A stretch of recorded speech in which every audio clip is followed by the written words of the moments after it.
We know that the institute was founded with a certain vision, with to bring management efficiency to the public sector. Right. That was the founding vision. Not only public sector, but they should also be incorporated into the larger management, a vision of a management institute. Management was not just it was not just serving the private sector. Right. It goes beyond the corporate world. Yes. So then it brings larger issues the of issues society, accountability, yes, and so on. into the picture. So, do you have anything to say about that, about how the establishment, how this vision was taken forward? Because we do understand that at a later stage there was a shift in the direction of the institute. About I like to say it, but more in terms of more as an my perceptions of it, rather than having studied it in depth or understood. Because I was not on administrative committees and so on. Right. But we decided that we'd be an institute with a difference. Yes. That was Professor Ramaswamy's mantra. So you see, that's how he sold the idea. I may be wrong, because these are my perceptions. Yes. That he sold the idea to the central government, to the state government, that we would be serving society.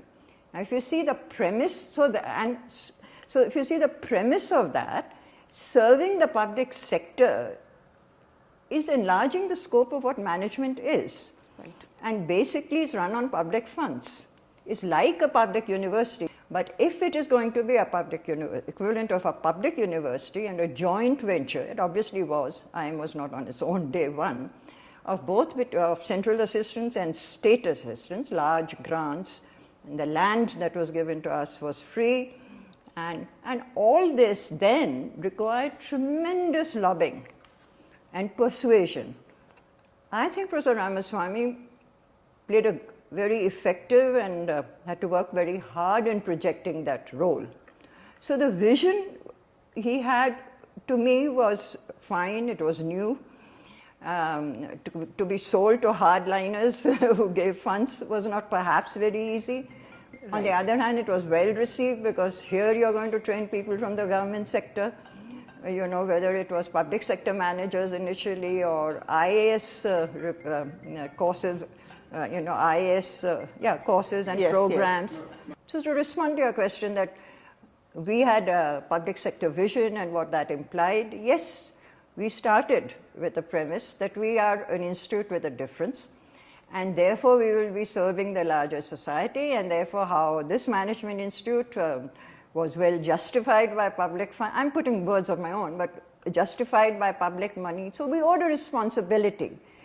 Now, how that is to be implemented is a very different cup of tea, because you bring in faculty and research staff also, if you see, with may not be similar visions at all. Right. They came from the corporate world, they had their own aspirations, some left corporate sector, at the higher levels, some left the corporate sector and came.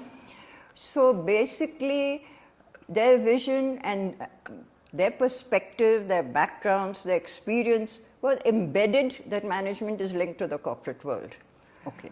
That's one part of it. The other part of it was that social mobility in terms of, or I guess you call it social mobility, for you to go up the ladder, either as a member of the academic institution or as students who then got out and got jobs.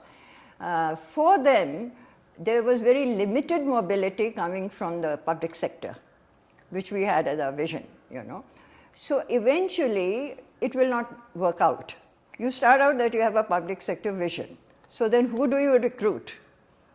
Yes. And then what is the focus? Now, no modern institution, I mean, there are pros and cons to it. We'll have a set agenda that we will work only on ABCD projects or issues and themes and so on. So it has to be much more free and flexible and so on.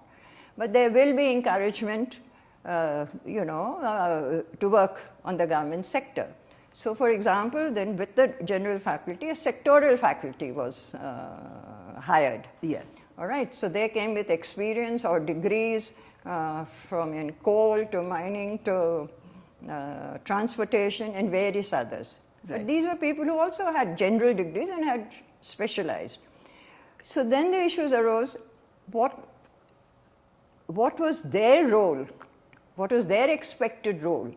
Was it to do research and promote the government sector? Or is it to be blended in within the general management discipline and all other things? So it basically is a combination of both. Sectors are an application of the general management. Come back to your answer, yes, it had a public sector vision. So therefore we had lots and lots of very exciting workshops in those days with public sector managers and professors from other institutes like Kamla Chaudhary and others from IIMB, speaking yes. from IIMB, speaking on the larger social, the interdisciplinary culture management and stuff like that. Right. But it took various forms. Yes.